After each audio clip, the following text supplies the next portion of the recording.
Olá, queridos irmãos, muito bom dia, graça e paz do nosso Senhor a você nesta manhã. Vamos dar continuidade à nossa lição. Hoje é a lição 14 e nós vamos já continuar estudando a respeito dos falsos mestres. Mas só um detalhe, estamos na lição 14, temos a lição 15, 16, 17 e só. Temos apenas mais algumas lições aí para estudarmos. Já estamos numa reta final já do nosso estudo, tá bom? Vamos então ao texto. Em 2 Pedro 2, de 10 a 22, e eu vou ler rapidamente, porque é um texto longo, então eu vou ler rápido e você acompanhe comigo. Nós vamos tratar hoje do caráter dos falsos mestres. E aí isso nós vamos caminhar hoje não só falando do caráter dos falsos mestres, mas fazendo uma comparação entre o que é religião e o que é o evangelho, o que é a genuidade do evangelho, o que é o evangelho genuíno. E nós vamos diferenciar, então, esse caráter do falso mestre com o falso ensino e o verdadeiro mestre, o verdadeiro ensino, que é o ensino do evangelho, tá bom? Vamos fazer esse paralelo aí. Mas vamos ao texto, em 2 Pedro 2, de 10 a 22, diz assim: principalmente aos que, segundo a carne, andam em desejos impuros e desprezam toda a autoridade. Presunçosos e arrogantes não receiam difamar seres superiores, ao passo que os anjos, embora maiores em força e poder, não pronunciam contra eles acusações difamatórias diante do Senhor. Mas esses homens que, à semelhança dos animais irracionais, vivem por instinto natural para serem presos e destruídos, difamando o que não entendem, perecerão na sua corrupção, recebendo a justa retribuição da sua injustiça. Tais homens têm prazer na luxúria à luz do dia. Eles são manchas e máculas, tendo prazer em suas dissimulações quando se banqueteiam convosco. Verso 14. Têm os olhos cheios de adultério e são insaciáveis no pecar. Enganam os inconstantes e têm o coração exercitado pela ganância. São malditos. Eles se desviaram, deixando o caminho reto e seguindo o caminho de Balaão, filho de Beor, que amou o prêmio da injustiça, mas foi repreendido por conta de sua transgressão. Um jumento mudo, falando com voz humana, impediu a loucura do profeta. 17. Eles são fontes de sem água, névoas levadas por tempestade, para os quais está reservada a escuridão das trevas. Pois, referindo as palavras arrogantes e fúteis, são com paixões sensuais da carne, iludem pela libertinagem os que estão a ponto de escapar do erro. Verso 19, perdão. Prometem-lhes liberdade, ao passo que eles próprios são escravos da corrupção. Pois o homem se torna escravo daquele por quem é vencido. Assim, se depois de escapar das corrupções do mundo, pelo conhecimento do Senhor e Salvador Jesus Cristo, são novamente envolvidos e vencidos por elas, e seu último estado tornou-se pior que o primeiro. Porque lhes teria sido melhor não haver conhecido o caminho da justiça, do que, depois de conhecê-lo, darem as costas ao santo mandamento que lhes havia sido dado. E, por fim, desse modo, aconteceu-lhes o que diz o provérbio verdadeiro: o cão volta ao seu vômito e a porca lavada volta a revolver-se no lamaçal. Esse é o texto da nossa revista hoje, lição 14. Um texto muito forte, um texto com um conteúdo muito denso, um conteúdo muito objetivo, somente falando do falso mestre. E aí, para que não fique algo maçante na nossa lição de hoje, eu trouxe, então, essa proposta de trazermos esse paralelo. Tudo aquilo que teremos hoje como caráter do falso mestre, e traremos um paralelo em qual é a atitude do evangelho, qual é a atitude do verdadeiro mestre diante de tudo que apresentaremos. Então, nós precisamos pensar que a ideia do falso, e nós estudamos isso quando estudamos seitas e heresias às quartas-feiras, nós precisamos entender que só se tem algo falso porque há algo verdadeiro. Isso parece óbvio, mas não é tanto. Porque você só se tem um plágio, só tem uma réplica, só tem a possibilidade de construir algo que não é verdadeiro se ele estivesse baseando em algo que é verdadeiro. Não se constrói uma nota falsa se não se tiver a nota verdadeira para se copiar. Então, precisamos entender que o caráter dos falsos mestres são esses que corrompem algo que é verdadeiro. Então, homens que partem de algo que é verdadeiro e constroem algo falso, algo como uma idolatria, como algo à sua imagem. Como temos aí o exemplo do povo de Israel no deserto, enquanto Moisés estava recebendo as instruções do próprio Senhor, e eles então constroem um Deus à sua imagem, eles constroem um Deus que os serve. E isso é um falso ensino, isso é um falso procedimento, um procedimento que não é verdadeiro, e isso nós podemos ver como algo dos falsos mestres. Mas nós vamos entender diversas características dos falsos mestres, e aí o texto vai discorrendo, e não vamos voltar ao texto, eu apenas vou discorrendo daquilo que acabamos de ler, tá bom? Para que fique algo mais contínuo, porque a lição de hoje é grande, e tentaremos ser breves. Em primeiro lugar, uma das características dos falsos mestres é a sua presunção. E isso é liderado pelo próprio inimigo, pelo próprio Satanás. Que Ezequiel 28 vai nos falar justamente dessa rebelião que Satanás inicia no céu, justamente por conta da sua presunção, do seu orgulho, de querer ser acima, por seu trono acima do Altíssimo. Isso, então, lhe causou ruína. E nós vamos ver, então, a característica dos falsos mestres como o orgulho. O orgulho, algo que corrompe o caráter, é a ideia do orgulho. Algo em que você se baseia nas suas presunções, nas suas próprias capacidades. Isso nos leva, então, ao primeiro ponto dos falsos mestres, que é o atrevimento. Eles são atrevidos. Então, são homens que desafiam a Deus, exaltando a si mesmo.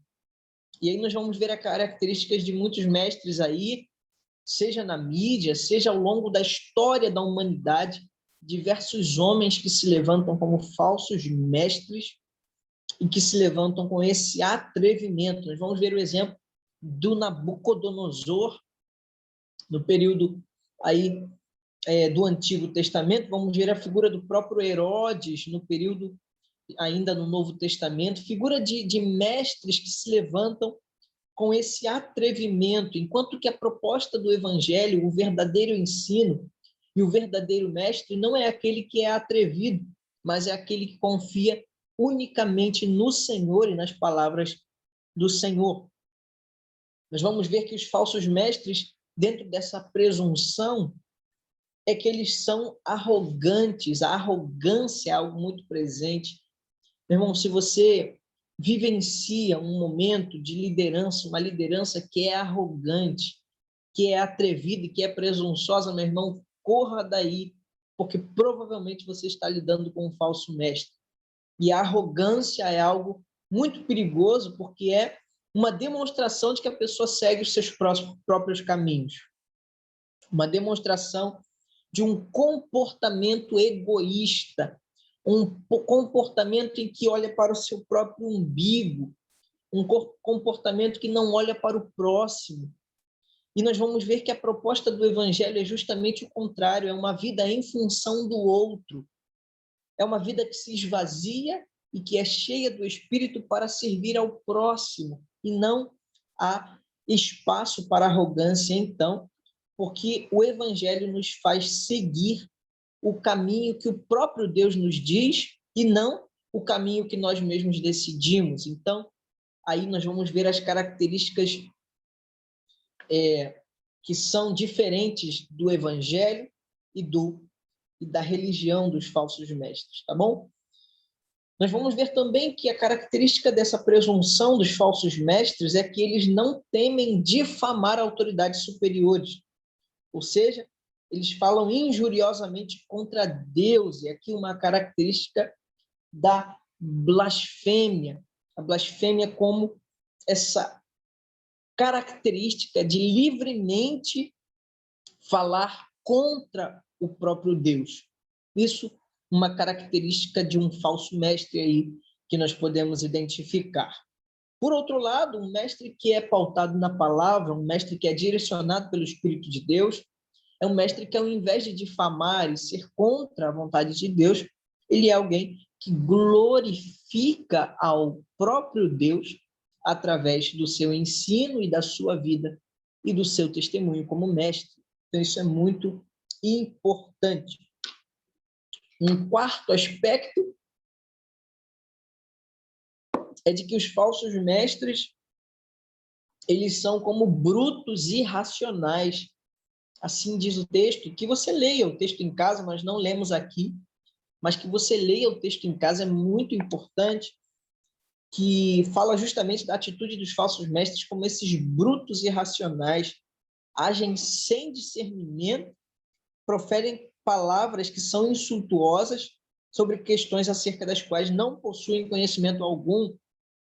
São homens que falam daquilo que não conhecem, homens que falam daquilo que não têm conhecimento e experiência para falar.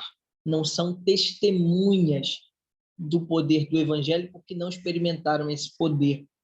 Pelo contrário, acho que é 1 Pedro, não é 1 Pedro, não. O texto que fala que não podemos, acho que é 1 Pedro sim, não tenho certeza, que diz que não podemos deixar de falar o que temos visto e ouvido com respeito ao verbo da vida. Então, você vê a figura de um verdadeiro mestre, que é aquele que não consegue deixar de falar do que tem visto e ouvido, ou seja, uma testemunha dos feitos do Senhor, enquanto que os falsos mestres, eles não possuem conhecimento de Deus, porque não têm relacionamento com o verdadeiro Senhor e o verdadeiro Evangelho. Então, isso é muito sério, porque aqueles que têm um verdadeiro procedimento, um mestre que é pautado nas Escrituras, ele tem sabedoria, ele tem um discernimento do alto, um discernimento que é direcionado pelo Senhor para ele, então, conduzir um ensino bíblico edificante, um ensino que traz transformação de vidas. Já vimos, então, algumas características das presunções desses falsos mestres, e agora nós vamos ver quais são as práticas, o que todo esse conceito de atrevimento, de arrogância, de difamação do Senhor e de blasfêmia, de irracionalidade, de falta de conhecimento de Deus, o que tudo isso leva. E aí nós vamos ver agora algumas práticas dos falsos mestres, e uma delas é entregar-se à luxúria carnal em plena luz do dia, isso no verso 13. B, parte B. Então, é justamente a ideia dessa devassidão, essa ideia da concupiscência, essa ideia de uma devassidão que não acontece na calada da noite, que não acontece escondido, mas é um nível tão grande de corrupção, de corrosão, de impureza mesmo, de afastamento da verdade, que a devassidão não é escondida, é uma devassidão às claras, à luz do dia. Isso é muito complicado, que vemos essa característica, então, desses falsos mestres que abandonam qualquer constrangimento e não se escondem, então, no escuro para pecar, mas diferente disso, têm uma atitude às claras de pecar, enquanto que o Evangelho nos ensina a respeito de moderação, de domínio próprio, frutos aí do Espírito Santo, esse domínio próprio, a mansidão, a longanimidade, a mansidão, tudo isso são frutos que o Espírito verdadeiro, o Espírito de Deus que habita nos filhos de Deus, podem usufruir, enquanto que aqueles que são falsos mestres são filhos da perdição, filhos da desobediência, que seguem os seus próprios desejos carnais. Vamos ver também que eles não só vivem essas concupiscências, essas impurezas, mas eles também regalavam-se nas suas próprias mistificações. O que seria isso?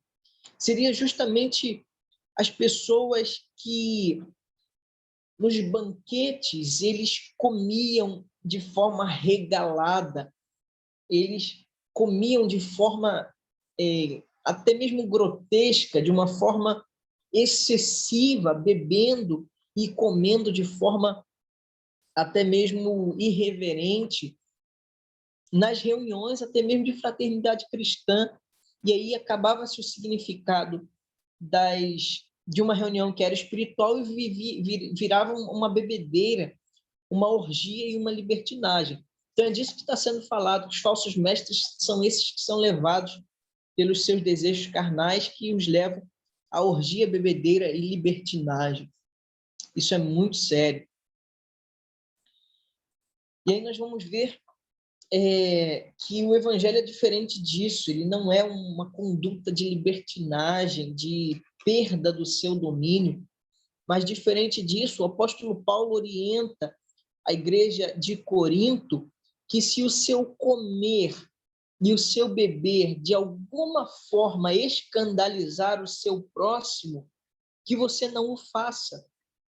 Se a sua conduta, se a sua comida, ela escandaliza o seu próximo, que você não faça, para preservar o seu testemunho e demonstrar o seu amor ao seu próximo. Isso é muito sério. E o apóstolo Paulo aqui, nesse contexto em Corinto, ele tratava de comidas sacrificadas aos ídolos, trazendo aí um entendimento de que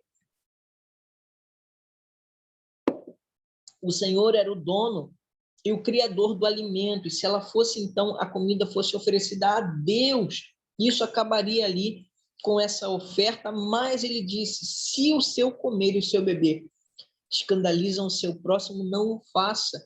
Então vamos ver aí a prudência do evangelho nos ensinos do apóstolo Paulo. Uma outra questão é que esses mestres, no verso 14, tinham olhos cheios de adultério e insaciáveis no pecado.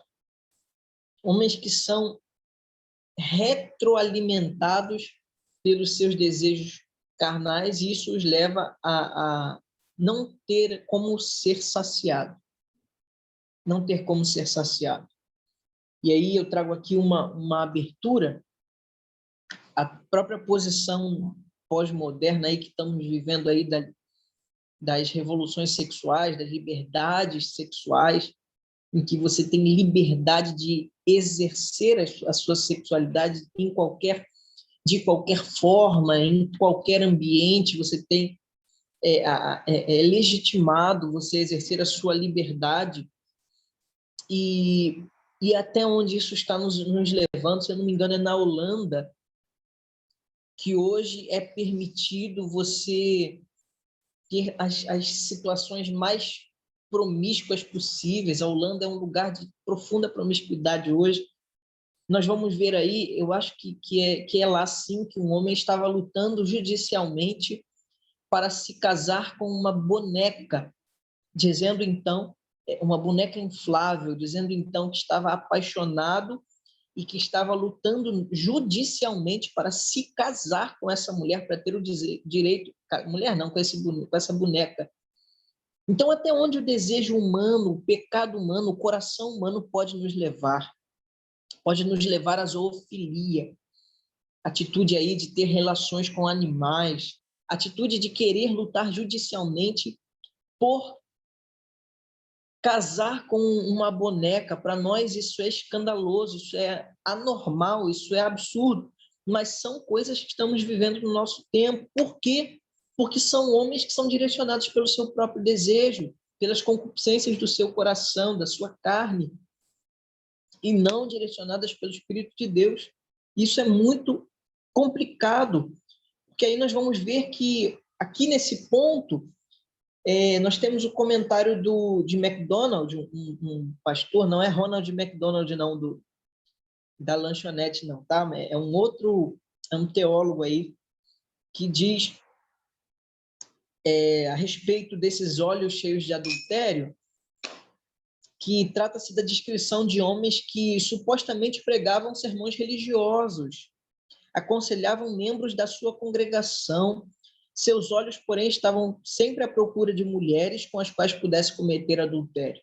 Então, aqui nós vemos a característica do mestre que é sempre dócil, que tem palavras que acalmam, palavras que são até aquelas coisas, sermões que são religiosos demais.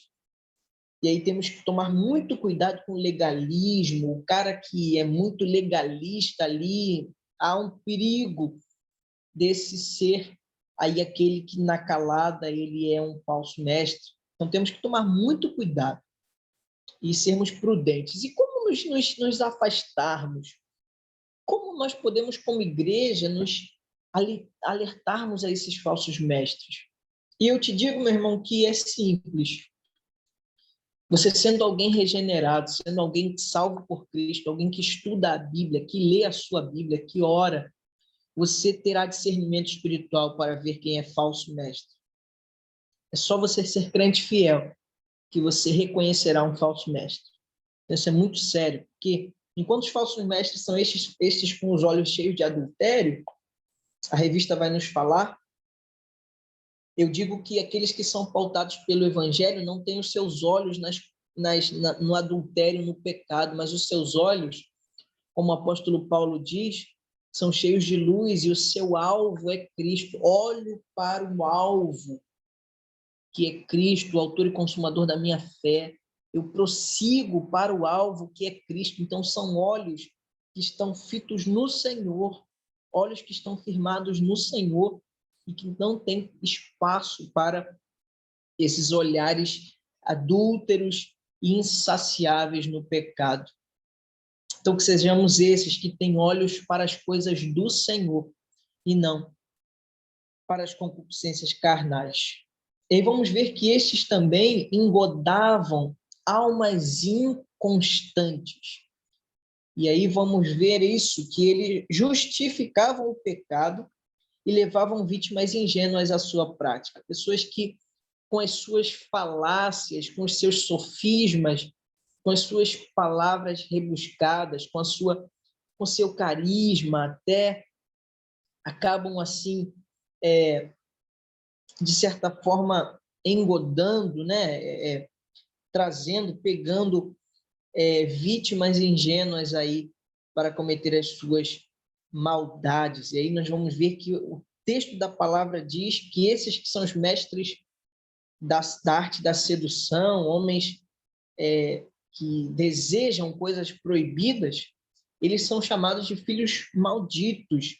Isso é, que a maldição pelo pecado, eles são alvos da maldição do pecado e de toda a ira de Deus, são alvos da ira do Senhor e do juízo de Deus.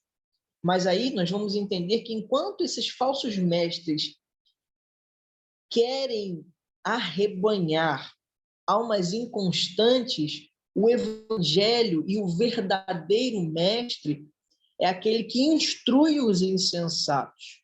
Aquele que é insensato e imaturo crescerá espiritualmente a partir de um ensino bíblico pautado na Escritura, e isso trará, então, firmeza, musculatura espiritual para lidar com esses falsos mestres, enquanto que estes, que são lobos vestidos de ovelha que conduzem o rebanho do Senhor, trazem para si, pegam e roubam essas vítimas ingênuas para as suas práticas de maldade. E isso é muito complicado.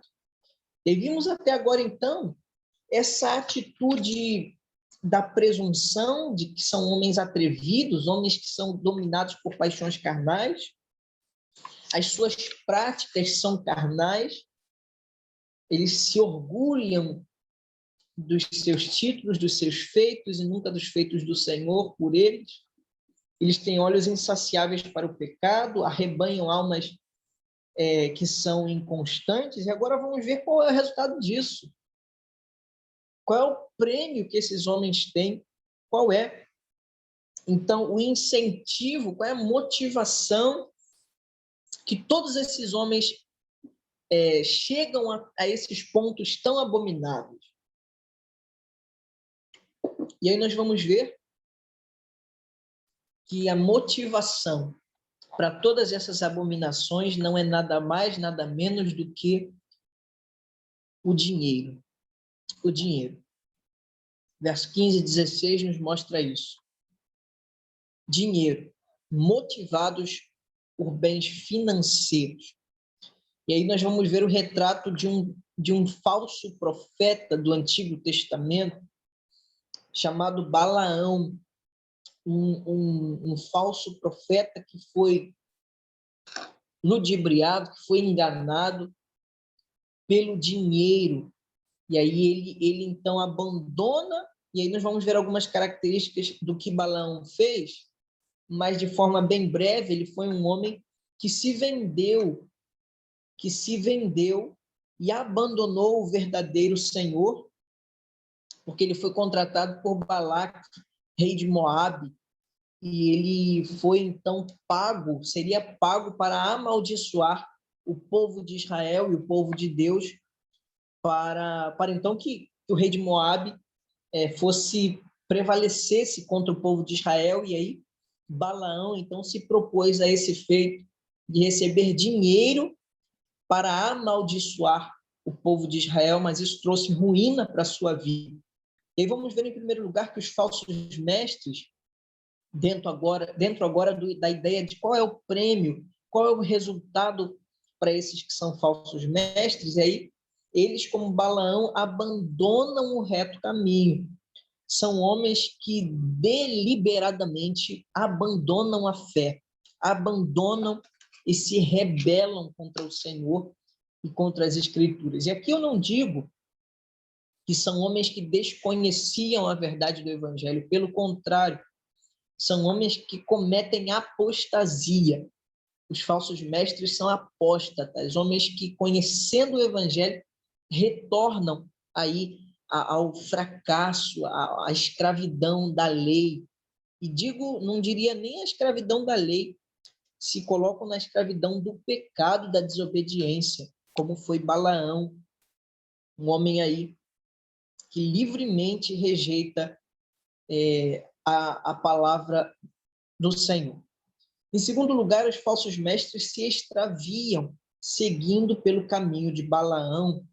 E aí você vê que é um homem levado pelo ganho financeiro. Como que o dinheiro tem corrompido lideranças evangélicas?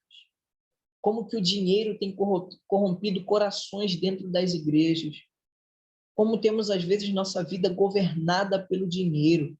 Quem está entronizado no coração, nos nossos corações, não é o Senhor Jesus, mas é o dinheiro, é Mamon. Precisamos tomar cuidado com essa idolatria do dinheiro, das aquisições financeiras, do sucesso financeiro. Tudo isso é importante, sem dúvidas, mas isso não pode se tornar um ídolo. E isso que aconteceu com Balaão. Balaão se tornou apóstata, idólatra, porque o coração dele foi dominado pela cobiça ao dinheiro, amaldiçoando o povo de Israel para, então, favorecer a Balaque, rei de Moabe. Isso é muito sério, porque vemos algo muito presente no nosso tempo, que é a teologia da prosperidade, que está muito aí atrelada à confissão positiva, né? Que você fala e as coisas acontecem, né? E aí, quando você declara que você será vitorioso, isso vai acontecer. quando você declara que você será abençoado financeiramente, isso vai acontecer. Se você fizer tal coisa, o Senhor vai te abençoar com tanto. Isso, meu irmão, é idolatria, meu irmão. Isso é substituir a verdade do evangelho por cobiça, por dinheiro, por motivação errada, como foi a atitude de Balaão. Mas nós, entendendo a verdade do evangelho, somos aqueles que seguem o evangelho, seguem o reto caminho, não o abandonam por dinheiro. Nós não somos esses que são extraviados, que se desviam do caminho por conta do dinheiro. Mas, diferente disso, nós somos aqueles que servem o povo de Deus. Nós estamos aqui para servir e não para termos ganhos financeiros em cima do povo. Nós estamos aqui para servir o povo de Deus, servir a igreja que não é nossa, que é do Senhor. Nós somos mordomos. Nós somos apenas aqueles que estão cuidando até o retorno do dono. E quando o dono chegar, ele pedirá contas de tudo que é seu. E tudo que é do dono, que estiver sob minha posse, sem autorização dele, eu terei de pagar, porque haverá prestação de contas no final. Nós temos aí algumas parábolas que nos ilustram essa realidade. Não é nosso, é do Senhor, somos apenas mordomos e forasteiros em terra estranha. Então, tome cuidado com essas responsabilidades tão grandes, que é questão do dinheiro e do cuidado do povo de Deus. E aí, nós vamos ver um terceiro aspecto de Balaão, que Balaão ele não amaldiçoou Israel, ele mesmo o abençoou, de certa forma. O que a ideia da lição quer nos trazer é que a cobiça dele, a cobiça de Balaão, foi motivada por uma imoralidade sexual. Ele tentou amaldiçoar Israel e tentou, de alguma forma, corromper o povo de Israel através da corrupção moral, da corrupção do dia a dia, da corrupção que é tão presente no nosso tempo, a ideia do que de nada a ver, de que as coisas são assim hoje. Isso é muito perigoso, porque Balaão encorajou os israelitas a praticarem idolatria, imoralidade, casamento com povos com o fim de destruí-los pela associação com a sociedade pagã.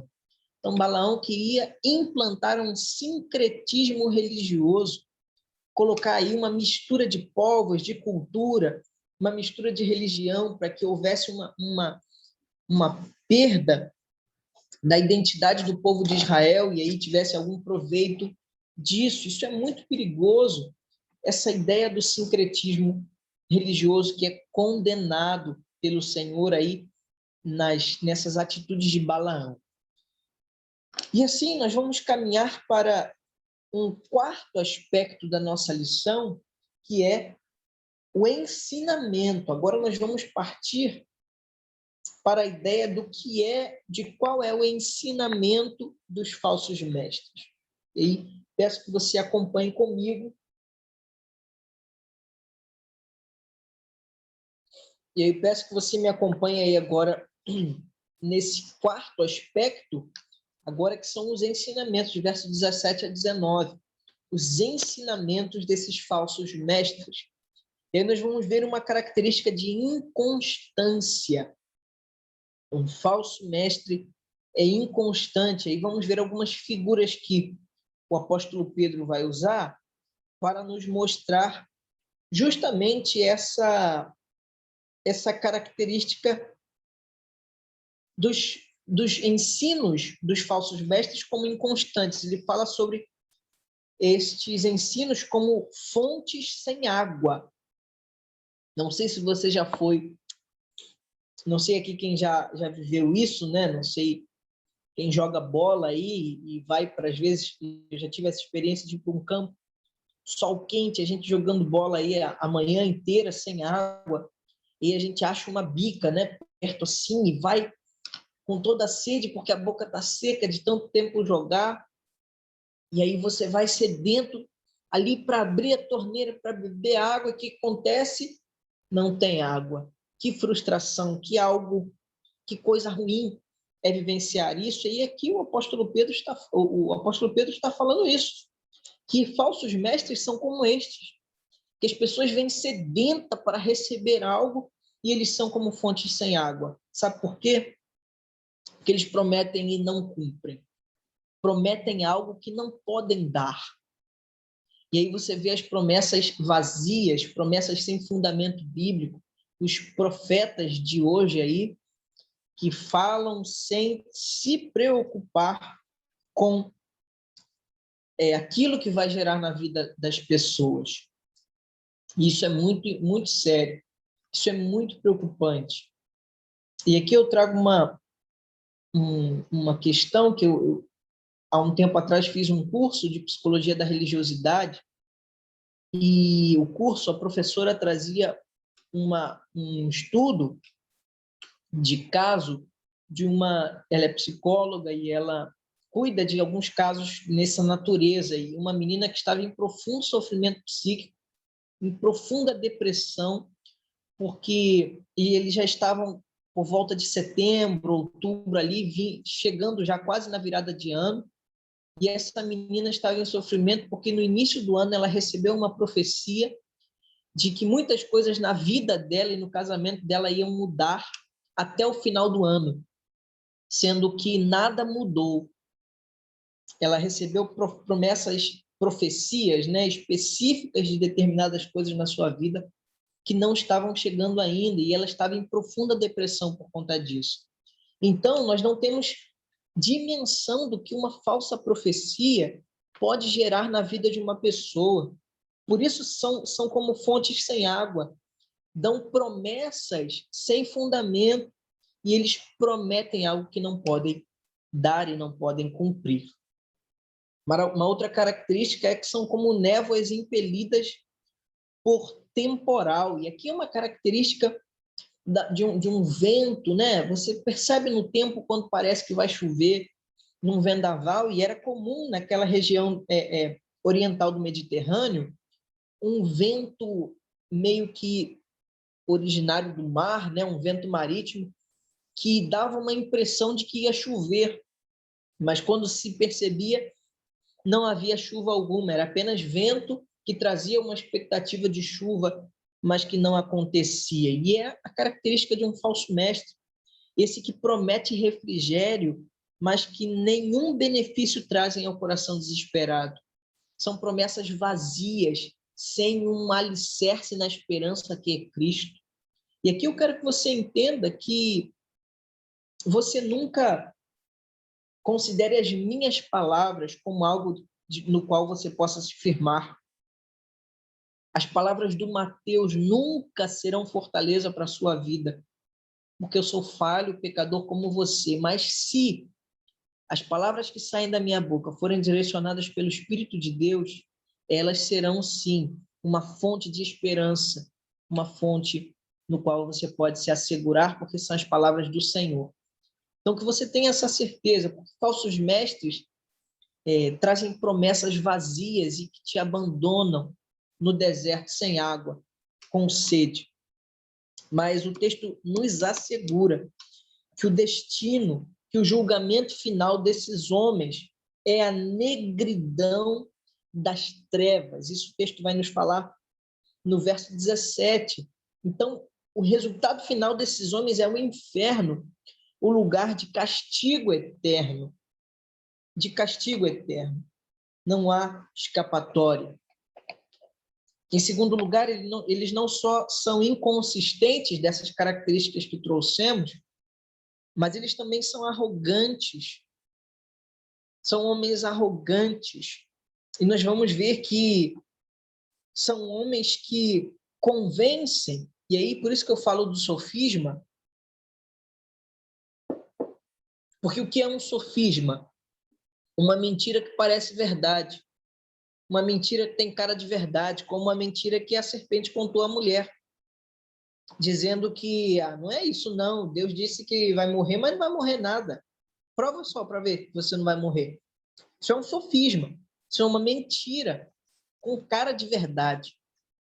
E aí a verdade, a revista nos fala que esses falsos mestres convencem seus seguidores a crer que possuem alta formação teológica, profunda espiritualidade, que recebem revelação direta de Deus, iludindo as suas vítimas. Então, veja, são homens que dizem ter conhecimentos intelectuais profundos, terem intimidade profunda com Deus, uma espiritualidade maior do que a dos demais, e que são a boca de Deus, e são revelações diretas de Deus. Tome cuidado com isso, meu irmão.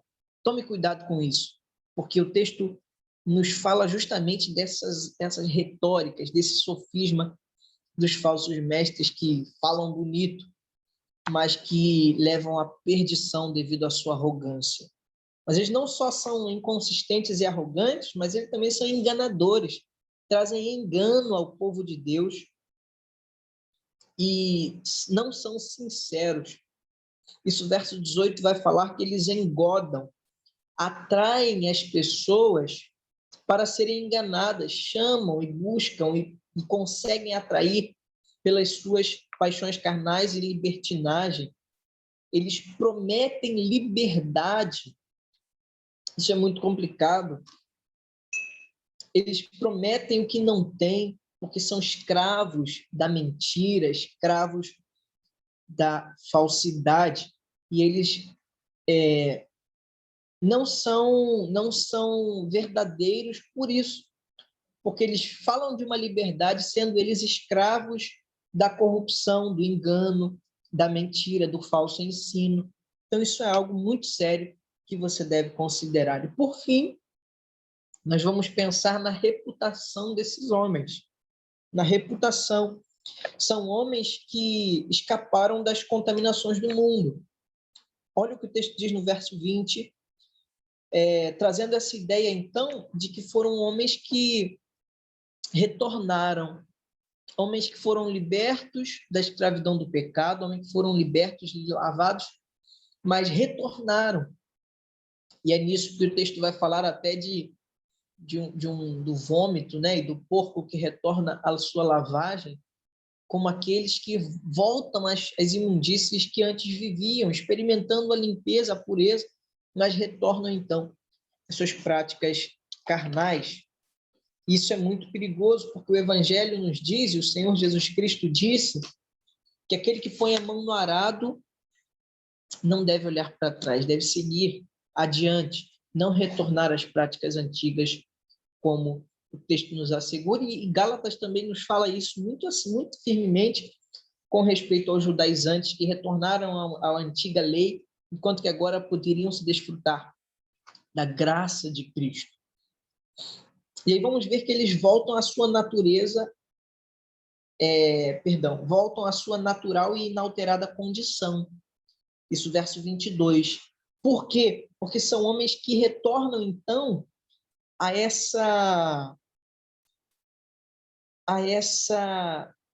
vida que não é transformada, uma vida que não tem novidade do Evangelho, diferente dessa religião falsa, que é inalterada, que é natural. O Evangelho é aquele que é um caminho para uma novidade de vida, é uma vida sendo renovada pelo Espírito de Deus, pela palavra de Deus, pela transformação do Evangelho. E devemos entender isso de forma muito especial. E assim nós vamos, então, concluir a nossa lição de hoje pensando nisso, pensando na sua responsabilidade como crente, em estudar a palavra, em discernir os tempos, o espírito do tempo, discernir a verdade do Evangelho para combater esses falsos ensinos, esses falsos mestres, pela verdade do Evangelho.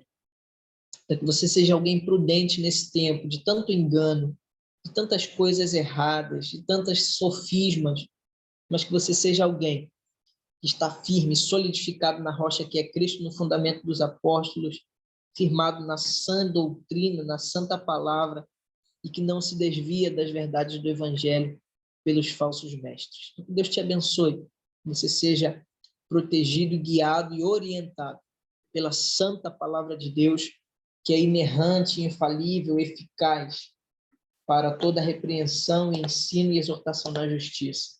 Deus te abençoe. Forte abraço.